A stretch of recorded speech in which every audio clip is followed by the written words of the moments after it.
Hello everyone! Naiinis ka na ba sa mga ads na laging nagpo-pop up sa iyong cellphone? Pues simulan nating tanggalin yan.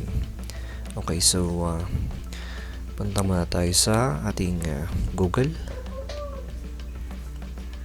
Click lang natin itong icon.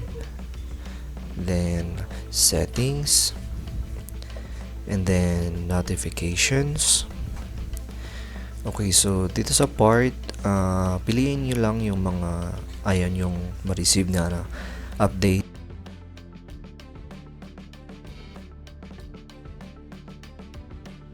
or any notifications. So, nasa sayo pa rin yan. Pwedeng lahat na yan. Hindi nyo naman kailangan. So, after nyo dito, back lang natin. And then, punta tayo dito sa my privacy. And then, punta tayo sa my ads personalization.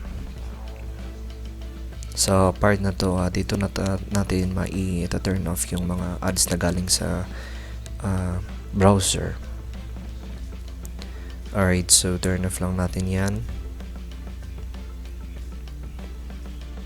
Alright, so okay na siya. And then, ang last part natin, back lang natin to, exit. Hanapin lang natin yung settings. Okay, so pag dito tayo sa settings, ito tayo sa may search bar and then type lang natin itong DNS.